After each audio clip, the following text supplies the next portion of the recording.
परिंदों को मंजिल मिलेगी यकीनन, ये फैले हुए उनके पर बोलते हैं, अक्सर वो लोग रहते हैं खामोश जमाने में जिनके हुनर बोलते हैं। हेलो दोस्तों, मैं कमल सिंह स्वागत करता हूं आपका आपके अपने यूट्यूब चैनल स्टडी विद पुनाहुर में। दोस्तों, हम पढ़ रहे थे महाद्वीप। महाद्वीप में हम 8 क्लास कर चुके, आज 9वीं क्लास है। हम लोगों ने एशिया महाद्वीप पढ़ा, यूरोप पढ़ा, अफ्रीका पढ़ा, उत्तरी अमेरिका, दक्षिणी अमेरिका। आज हम पढ़ेंगे ऑस्ट्रेलिया महाद्वीप। दोस्तों, ऑस्ट्रेलिया महाद्वीप हम पढ़ते हैं प्रश्न वाइज।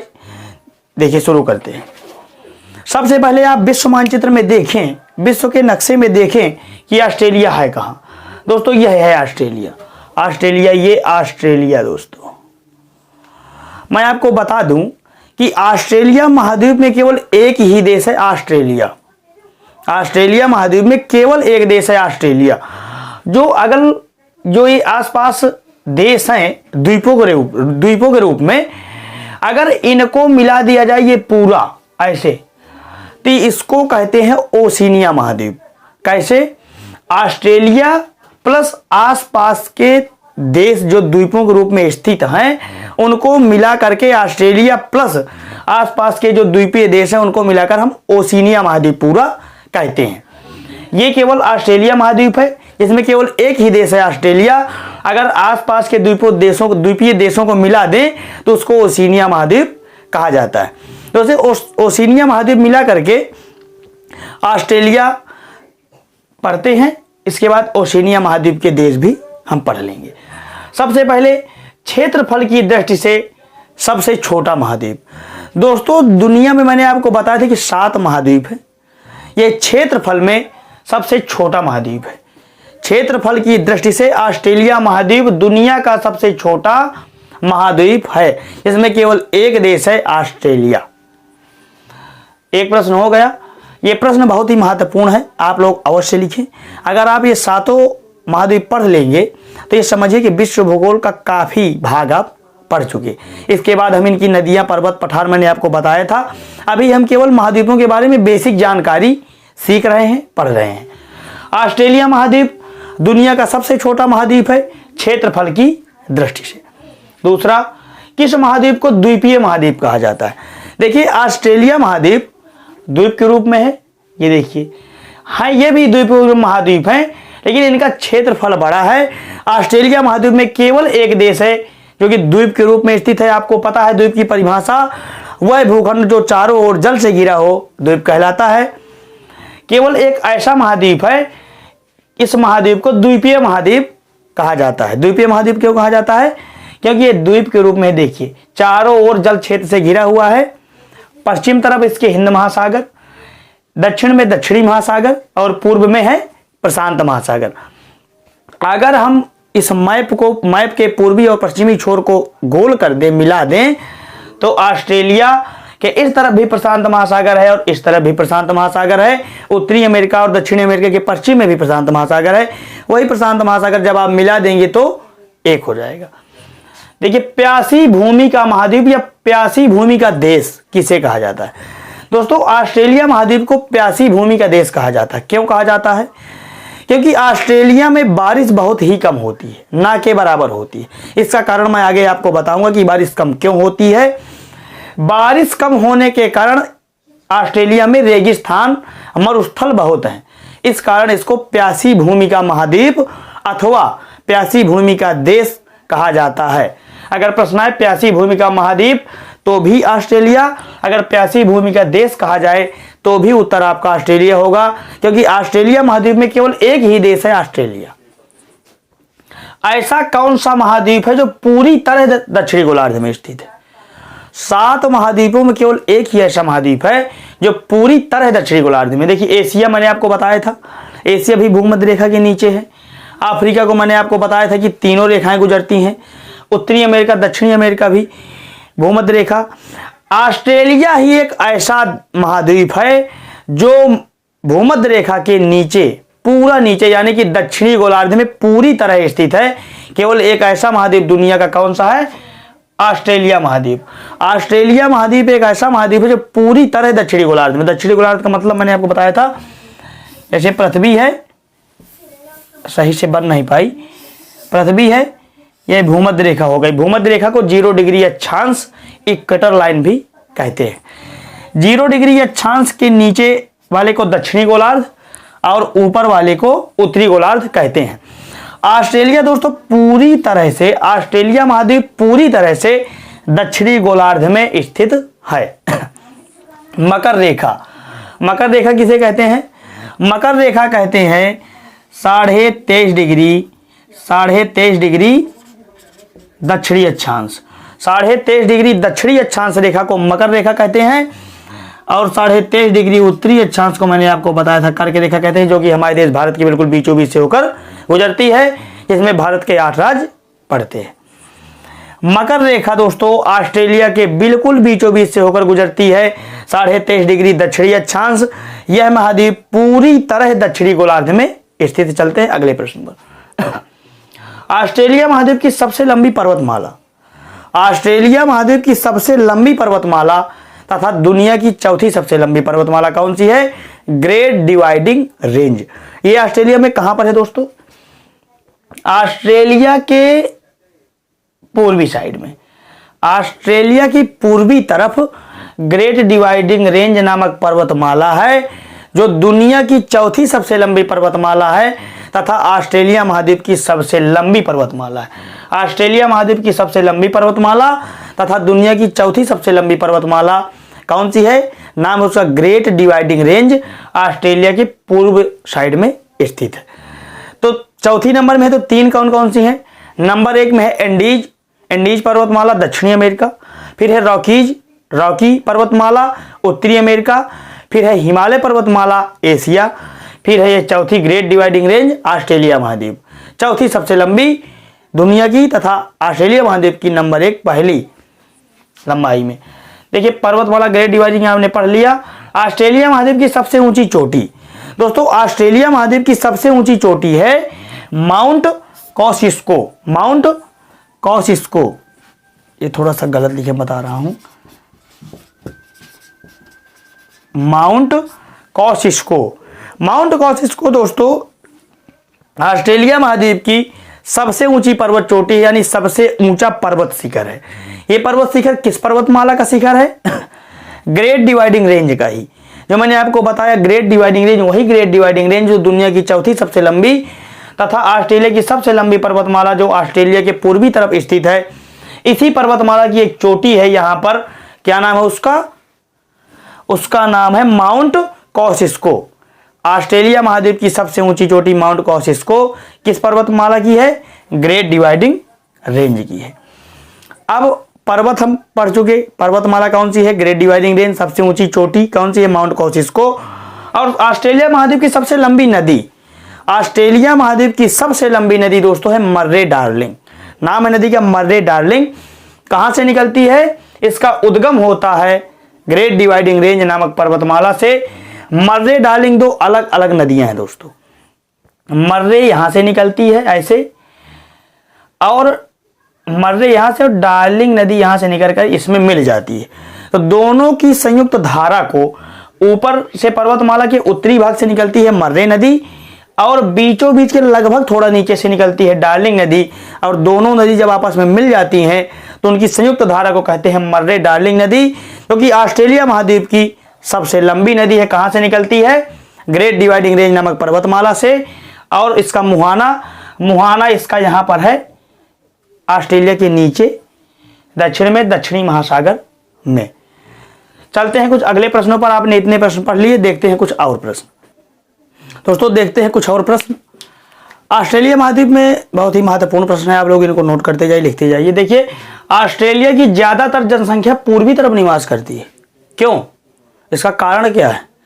मैंने आपको बताया, मैं आपको समझा रहा हूं। मैंने आपको बताया था कि ऑस्ट्रेलिया की पश्चिमी तरफ मरुस्थल डेजर्ट ज़्यादा पाए जाते हैं, इसका भी कारण बता रहा हूं। और पूर्वी तरफ जनसंख्या ज़्यादा निवास क्यों कर रही है, इसका भी कारण बता रहा हूं। देखिए ये जो ग्रेट डिवाइडिंग रेंज है, ग्रेट डिवाइडिंग रेंज नामक पर्वतमाला ऑस्ट्रेलिया के पूर्वी साइड में उत्तर से दक्षिण की ओर फैली पर्वतमाला है। ऑस्ट्रेलिया की सबसे लंबी पर्वतमाला है। ऑस्ट्रेलिया में जो हवाएं हैं, वो हवाएं कहां से किस तरफ चलती हैं? पूर्व से पश्चिम की तरफ चलती हैं। हवाएं पूर्व से पश्चिम की तरफ चलती हैं।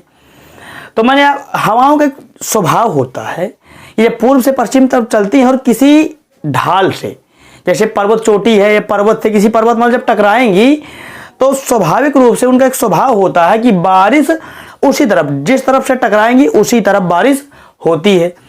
तो ग्रेट डिवाइडिंग रेंज नामक जो पर्वतमाला है, इससे जब हवाएं पूर्व से पश्चिम की तरफ बहती जाती हैं तो ग्रेट डिवाइडिंग रेंज से टकराती हैं और टकराने के बाद वही वो वर्षा करती हैं। किस तरफ? ग्रेट डिवाइडिंग रेंज के पूर्वी तरफ वर्षा करती है। इसीलिए आप लोग जानते हैं कि मरुस्थल में तो जनसंख्या निवास करेगी नहीं, जहां पानी नहीं होगा, जहां कुछ उगाया नहीं जा सकता, खेती नहीं की जा सकती, कृषि नहीं की जा सकती, वहां जनसंख्या क्यों रहेगी? जनसंख्या उसी तरफ तो रहेगी जहां उसके लिए पर्याप्त भंडार मिलेंगे, कृषि होगी, पानी होगा, जल की उपलब्धता होगी। जल की उपलब्धता सबसे ज्यादा, क्योंकि बारिश जो है ग्रेट डिवाइडिंग रेंज की पूर्वी तरफ ही होती है। जब पूर्वी तरफ बारिश होती है तो यहीं पर जनसंख्या सबसे ज्यादा निवास करेगी। ऑस्ट्रेलिया के ज्यादातर प्रसिद्ध शहर जो हैं, ऑस्ट्रेलिया के ज्यादातर शहर पूर्वी तरफ हैं। इसका यही रीजन है क्योंकि सबसे ज्यादा घनी आबादी ऑस्ट्रेलिया में पूर्वी तरफ ही है, ग्रेट डिवाइडिंग रेंज के पूर्वी तरफ। ऑस्ट्रेलिया की राजधानी कैनबरा, ऑस्ट्रेलिया की राजधानी है कैनबरा। कैनबरा राजधानी भी पूर्वी तरफ है, लेकिन वो पूर्वी तट में नहीं है, पूर्व से थोड़ा अंदर है। ग्रेट डिवाइडिंग रेंज और पूर्वी का जो छोर है उसके बीचों बीच है। ऑस्ट्रेलिया की राजधानी कैनबरा तथा ऑस्ट्रेलिया के ज्यादातर शहर पूर्वी तरफ ही स्थित है। मैंने आपको बताया क्यों? क्योंकि पश्चिमी तरफ मरुस्थल ज्यादा पाए जाते हैं, डेजर्ट ज्यादा पाए जाते हैं, बारिश भी इसी तरफ होती है, पूर्वी तरफ ग्रेट डिवाइडिंग रेंज की पूर्वी तरफ बारिश होती है, इसीलिए जनसंख्या ज्यादातर इसी तरफ निवास करती है। दो प्रश्न हो गए, ज्यादातर जनसंख्या पूर्वी तरफ निवास करती है क्यों? मैंने आपको बता दिया। ऑस्ट्रेलिया के ज्यादातर शहर पूर्व तरफ ही है, राजधानी कैनबरा भी पूर्व तरफ ही है। ऑस्ट्रेलिया के पश्चिमी तरफ एक ग्रेट विक्टोरिया डेजर्ट ऑस्ट्रेलिया के में आप देखेंगे कि ज्यादातर नामों में ग्रेट लगा होगा। ऑस्ट्रेलिया के ज्यादातर नामों में ग्रेट लगा होगा। ग्रेट विक्टोरिया डेजर्ट यानी ग्रेट विक्टोरिया मरुस्थल यहां पर है, यहां ग्रेट विक्टोरिया डेजर्ट यानी मरुस्थल। यह मरुस्थल पठारी है। पठारी मतलब ना तो धरातल से लगा हुआ है, धरातल से उठा हुआ, और नुकीला नहीं है, नुकीले को कहते हैं पर्वत, और जो धरती से उठा हुआ टेबल नुमा ऊपर रहेगा, समतल थोड़ा उबड़ खाबड़ रहेगा, लेकिन पर्वत चोटी नुमा नहीं होगा, उसको कहते हैं पठार। धरती से उठा हुआ और पर्वत से औसतन छोटे, बीचों बीच सपाट, ऊपर सपाट होगा, टेबल जैसे टेबल की तरह उठा हुआ, धरती से कोई भाग टेबल की तरह ऊपर उठ जाए उसे हम पठार कहते हैं। यह डेजर्ट है, मरुस्थल है, यहाँ कुछ पैदा होता नहीं है। देखिए ऑस्ट्रेलिया के पश्चिमी तरफ ग्रेट विक्टोरिया, कई पठार है, great Victoria, Great Sandy, great Gibson और सिम्पसन डेजर्ट, कई नाम है। कितने पठार हैं? मुख्य रूप से 4 पठार हैं, Great Victoria, Great Sandy, Gibson, Simpson desert. अब देखते हैं अगला प्रश्न। ग्रेट विक्टोरिया डेजर्ट के पूर्व में, ग्रेट विक्टोरिया डेजर्ट के पूर्व में और ग्रेट डिवाइडिंग रेंज के पश्चिम में एक मैदान पाया जाता है। मैदान आप लोगों को मैंने बताया क्योंकि जो ग्रेट विक्टोरिया डेजर्ट है वो ऊंचा है, और पूर्व में ये जो है पश्चिम की तरफ ऑस्ट्रेलिया में ग्रेट विक्टोरिया डेजर्ट उठा हुआ है, और जो पूर्व की तरफ है ग्रेट डिवाइडिंग रेंज वो भी पर्वत ही है। इसके बीच का जो मैदान है धरातल, वह बहुत ही उपजाऊ मैदान है, बहुत ही उपजाऊ मैदान है। ग्रेट डेजर्ट के पूर्व में और ग्रेट डिवाइडिंग रेंज के पश्चिम में एक मैदान है, उस मैदान को कहते हैं, समतल मैदान को मध्यवर्ती बेसिन। बेसिन का मतलब यह होता है कि धंसा हुआ भाग। धंसा हुआ क्यों? वो धंसा नहीं है, लेकिन एक तरफ पठार है एक तरफ पर्वत, तो आप उनके लेवल में देखेंगे तो निचला भाग होगा। उपजाऊ, बहुत ही उपजाऊ मैदान है। कहाँ पर है? ग्रेट विक्टोरिया डेजर्ट के पूर्व में और ग्रेट डिवाइडिंग रेंज के पश्चिम में एक उपजाऊ मैदान है, समतल मैदान है, यहाँ पर समतल है। इस समतल मैदान को मध्यवर्ती बेसिन, और मध्यवर्ती बेसिन इसका नाम है ग्रेट ऑर्टिजन बेसिन। अगर आपसे पूछ लिया जाए कि ग्रेट ऑर्टिजन बेसिन कहाँ है? ऑस्ट्रेलिया में है। कहाँ पर है? ग्रेट विक्टोरिया डेजर्ट के पूर्व में और ग्रेट डिवाइडिंग रेंज के पश्चिम में एक उपजाऊ मैदान है जिसका नाम है ग्रेट ऑर्टिजन बेसिन यह बहुत ही उपजाऊ मैदान है। अगला प्रश्न, ग्रेट ऑर्टिजन बेसिन के आसपास, ग्रेट ऑर्टिजन बेसिन के आसपास बहुत सारे उत्सृत कुएं हैं। कुआं तो आप जानते हैं, कूप कुआं, लेकिन उत्सृत क्या है? उत्सृत का मतलब वो होता है कि अपने आप पानी कुओं से निकलता है, उन्हें उत्सृत कुएं कहते हैं। पानी क्यों निकलता है? देखिए इतना नीचे है, पठार हो गया, इस तरफ पर्वत हो गया, बीच में मैदान है, तो उसका जो धरातल है, हिस्सा है, धरती है, इतना धंस गया है, इतना नीचे है कि जल अपने आप निकल। आप कल्पना करिए हमारी तरफ, हमारे आसपास कुएं जो रहते हैं तो औसतन उनमें 15 फीट, 20 फीट, 25 फीट नीचे पानी होता है धरातल। अगर यही धरातल जो ऊपर 25 फीट नीचे है यही धरातल ही 25 फीट नीचे चला जाए तो क्या पानी अपने मन से नहीं निकलने लगेगा? आप कल्पना करिए, ये जो धरती के नीचे 15 फीट 20 फीट गहरा पानी है, अगर ये धरातल ही 20 फीट नीचे हो जाए तो पानी अपने आप निकलने लगेगा कुओं से। वही हाल यहाँ है, किसका? ग्रेट ऑर्टिजन बेसिन का। इतना नीचे है कि जल निकल आता है, थोड़ा सा कुएं खोद दीजिए, पानी निकलने लगेगा। तो ग्रेट ऑर्टिजन बेसिन के आसपास बहुत सारे उत्सृत कुएं हैं और इसके पास में ही एक आयर नामक झील है। झील का नाम है आयर झील। आयर झील कहाँ है दोस्तों? ऑस्ट्रेलिया में। कहाँ पर है? यह है ग्रेट ऑर्टिजन बेसिन, यानी कि जो ये है मरुस्थल और पर्वतमाला के बीच में जो मैदान है, वहां एक आयर नामक झील है। आयर नामक झील की जो गहराई है वह ऑस्ट्रेलिया का सबसे गहरा बिंदु है। ऑस्ट्रेलिया महाद्वीप का सबसे गहरा बिंदु आयर झील है। आयर झील पाई जाती है, ऑस्ट्रेलिया का सबसे गहरा स्थान है। अगर ऑस्ट्रेलिया के सबसे गहरा स्थान पर हम देखें तो आयर झील की जितनी गहराई है, ऑस्ट्रेलिया का सबसे गहरा स्थल है, सबसे गहरा स्थान है। प्रश्न और, आयर झील के आसपास के क्षेत्र को, आयर झील के आसपास का क्षेत्र भी उपजाऊ है, क्योंकि आयर झील यहीं पर तो है, ग्रेट ऑर्टिजन बेसिन में ही आयर झील पाई जाती है, तो पूरा ये क्षेत्र उपजाऊ है।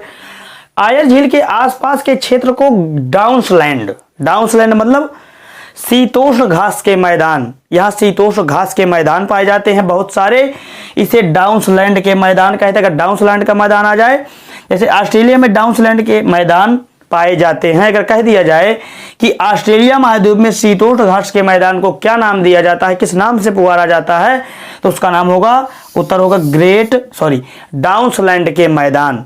चलते हैं कुछ और प्रश्नों, देखते हैं कुछ और प्रश्न। मैंने आपको बताया कि ऑस्ट्रेलिया में ज्यादातर जनसंख्या पूर्वी तरफ निवास करती है, ग्रेट डिवाइडिंग रेंज के पूर्वी तरफ, लेकिन कुछ जनसंख्या पश्चिमी तरफ भी निवास करती है। इसका कारण यह है कि पश्चिमी तरफ ये जो ग्रेट डेजर्ट है, ग्रेट विक्टोरिया डेजर्ट, इसके आसपास बहुत ही महत्वपूर्ण खाने हैं, सोने की खाने हैं, लोहा की, बॉक्साइट की, बहुत खादान है, खाने हैं। इसलिए इन खानों से सोना, लोहा, बॉक्साइट निकालने के लिए मजदूर तो रहेंगे ही। तो कुछ जनसंख्या, थोड़ी बहुत जनसंख्या ऑस्ट्रेलिया के पश्चिमी तरफ भी निवास करती है। इसका कारण यह है कि बहुत महत्वपूर्ण खदानें हैं, इन खदानों से पदार्थों को निकालने के लिए, धातुओं को निकालने के लिए श्रमिकों की जरूरत होगी। इसलिए ज़्यादातर ऑस्ट्रेलिया के महत्वपूर्ण शहर पूर्वी तरफ हैं, लेकिन कुछ खानों की वजह से, खदानों की वजह से पश्चिमी तरफ भी ज़्यादातर श्रमिक लोग निवास करते हैं। खदानों से धातुओं को निकालने का काम करते हैं श्रमिक लोग। इस तरफ बहुत ही सघन नहीं है, बहुत ही विरल जनसंख्या। सघन जनसंख्या आपको पूर्वी तरफ मिलेगी, विरल जनसंख्या पश्चिमी तरफ है, थोड़ी बहुत। देखिए, विश्व प्रसिद्ध स्वर्ण खदानें, सोना विश्व प्रसिद्ध, यानी विश्व में प्रसिद्ध सोना खदानें काल गुरली तथा कूलगार्डी, नाम आप याद रखिए, बहुत ही महत्वपूर्ण खदानें। पूछा जाता है कि विश्व प्रसिद्ध स्वर्ण खदान काल गुरली तथा कूलगार्डी कहाँ पाई जाती हैं। आपको 4 ऑप्शन दे दिया, ऑस्ट्रेलिया भी दिया रहेगा। क्या नाम है? काल गुरली तथा कूलगार्डी कहाँ पाई जाती है दोस्तों? ऑस्ट्रेलिया महाद्वीप में। ऑस्ट्रेलिया महाद्वीप में विश्व प्रसिद्ध स्वर्ण खदानें काल गुरली तथा कूलगार्डी पाई जाती हैं। ये स्वर्ण खदानें हैं, इनसे सोना निकाला जाता है, सोने की खाने हैं। इन दोनों को याद करने के बहुत ही शार्ट तरीके मैं आपको बताऊं, काकू, ठीक है, काकू याद करने के लिए, काल गुरली कूलगार्डी। देखिए, एक का से काल गुरली तथा कूलगार्डी, विश्व प्रसिद्ध स्वर्ण खदानें कौन कौन सी हैं? काकू, काकू को मतलब काल गुरली तथा कूलगार्डी, इनसे सोना निकाला जाता है। चलते अगले प्रश्न पर। अगला प्रश्न है, केप यार्ड प्रायद्वीप में वाइपा की खान। केप यार्ड एक जो प्रायद्वीप मैंने आपको बताया, केप यार्ड प्रायद्वीप कहां पर है ये है केप यार्ड प्रायद्वीप, ये केप यार्ड का प्रायद्वीप। प्रायद्वीप क्या होता है मैंने आपको बताया था एक बार, फिर से सुन लीजिए। वह भूखंड जो तीन ओर जल से घिरा हो प्रायद्वीप कहलाता है। देखिए इस तरफ यह जल से घिरा हुआ है, इस तरफ और ऊपर, तीन तरफ जल से घिरा है। कोई भी भूखंड चाहे ऐसे हो, जैसे भारत है ऐसे, तो भारतीय प्रायद्वीप। प्रायद्वीप उसे कहते हैं, उस भूखंड को कहते हैं जो तीन ओर जल से घिरा हो, उसे प्रायद्वीप कहते हैं। ये केप यार्ड का प्रायद्वीप है, ये केप यार्ड का प्रायद्वीप है। इसमें एक खान है, इसका नाम है वाइपा। केप यार्ड के प्रायद्वीप में एक खान है जिसका नाम है वाइपा की खान। और तथा अर्नहम लैंड का प्रायद्वीप, अर्नहम लैंड का प्रायद्वीप कौन है, ये वाला, ये यहां पर एक झील है। ये एक केप यार्ड का प्रायद्वीप हो गया, ये हो गया अर्नहम लैंड का प्रायद्वीप। इसी में देखिए ये भी तीन ओर जल से घिरा, 1 2 3, ये दो प्रायद्वीप है। कौन कौन से, एक है केप यार्ड का प्रायद्वीप, एक है अर्नहम लैंड का प्रायद्वीप। इन प्रायद्वीपों में भी खदानें हैं। काहे की खाने हैं, देखिए केप यार्ड प्रायद्वीप में खान का नाम है वाइपा, और अर्नहम लैंड के प्रायद्वीप की खान किस लिए इसको कहते हैं, अर्नहम लैंड प्रायद्वीप की खान ये किस लिए फेमस है दोस्तों, बॉक्साइट के लिए। बॉक्साइट एक धातु होती है, उसका उत्पादन जो करता है ऑस्ट्रेलिया प्रथम स्थान में। दुनिया में ऑस्ट्रेलिया सबसे ज्यादा उत्पादन करता है, काहे का, बॉक्साइट का। सबसे ज्यादा भंडार कहां पाए जाते हैं, ऑस्ट्रेलिया में। जो स्वर्ण खदानें मैंने आपको बताई, कालगुरली, कुलगार्डी, तो दोस्तों ऑस्ट्रेलिया दूसरे नंबर पर है। दुनिया में सबसे ज्यादा स्वर्ण खदान, सबसे ज्यादा सोने के भंडार कहां है दोस्तों, चीन में। आप ध्यान दीजिए, सोना एक धातु जो पहनते हैं आप, बहुत ही बहुमूल्य धातु है। सोना का सबसे ज्यादा उत्पादन, सबसे ज्यादा भंडारण कहां है, चीन के पास। और दूसरे नंबर में सोने का भंडार है ऑस्ट्रेलिया में। सोने की दो खदानें हैं ऑस्ट्रेलिया में, कौन कौन सी, कालगुरली तथा कुलगार्डी। कहां पर है, ये है ऑस्ट्रेलिया में दोस्तों। काहे की है, स्वर्ण खदानें। केप यार्ड के प्रायद्वीप में वाइपा की खान है तथा अर्नहम लैंड के प्रायद्वीप में खान है, दोनों बॉक्साइट की खाने हैं। बॉक्साइट में प्रथम स्थान पर है ऑस्ट्रेलिया, चीन दूसरे नंबर में। लेकिन स्वर्ण खदान के मामले में, स्वर्ण भंडारण के मामले में चीन प्रथम स्थान तथा ऑस्ट्रेलिया दूसरे स्थान पर है। लेकिन बॉक्साइट में प्रथम स्थान पर ऑस्ट्रेलिया, दूसरे नंबर में चीन है। देखिए और बहुत सी खदानें हैं जिनका नाम हम जानते हैं। एक है पिलवारा की खान। विश्व प्रसिद्ध पिलवारा की खान कहां है तथा किस धातु के लिए जानी जाती है। विश्व प्रसिद्ध पिलवारा की खान दोस्तों ऑस्ट्रेलिया में है। ये लोहा उत्पादन के लिए जानी जाती है, लोहे की खदान है, लोहे का भंडारण ज्यादा है। विश्व प्रसिद्ध पिलवारा की खान ऑस्ट्रेलिया महाद्वीप में है तथा यह लोहा धातु के लिए भंडारण के लिए जानी जाती है। एक है माउंट ईसा की खान। माउंट ईसा की खान में 4 धातुएं मुख्य रूप से पाई जाती हैं, सीसा, जस्ता, तांबा, चांदी। यह प्रश्न आता है, अक्सर परीक्षाओं में पूछा जाता है, दे देगा कि माउंट ईसा की खान में कौन सी धातु नहीं पाई जाती। 4 में से 3 ये दे देगा, कोई अन्य धातु बीच में डाल देगा। अगर आपको याद रहे तो आप कंफ्यूज हो जाएंगे। माउंट ईसा की खान में दोस्तों 4 धातुएं पाई जाती हैं, सीसा, जस्ता, तांबा, चांदी। एक मैं फैक्ट आपको बता रहा हूं, एक तथ्य आपको बता रहा हूं, बहुत ही जानने के लिए जरूरी तथ्य है। देखिए जहां सीसा पाया जाएगा वहां जस्ता अवश्य पाया जाएगा। अब आप समझेंगे कैसे। यह प्रकृति के अनुरूप है। जहां सीसा पाया जाएगा वहां जस्ता अवश्य पाया जाएगा। सीसा भी एक धातु है और जस्ता भी एक धातु है। जिस जगह जस्ता पाया जाएगा वहां सीसा पाया जाएगा, सीसा जस्ता, मतलब दोनों साथ में होंगी। जहां जस्ता होगा वहां सीसा, जहां सीसा होगा वहां जस्ता। इसीलिए सीसा और जस्ता को जुड़वा खनिज कहा जाता है। इसीलिए सीसा और जस्ता को जुड़वा खनिज पाया जाता है। ये जो माउंट ईसा की खान है, यहाँ सीसा, जस्ता, चांदी, तांबा 4 धातुएं पाई जाती हैं। जहाँ सीसा पाया जाएगा वहाँ जस्ता भी पाया जाएगा। राजस्थान में भी एक खान है, उसका नाम मुझे याद नहीं अभी, वहाँ भी सीसा और जस्ता साथ में पाया जाता है। इसीलिए सीसा और जस्ता को जुड़वा खनिज के नाम से जाना जाता है। दोस्तों ऑस्ट्रेलिया महाद्वीप आज समाप्त हुआ। अब आप आगे ये बताइए कि जीएस ही पढ़ेंगे या मैथ पढ़ेंगे या रीजनिंग पढ़ेंगे।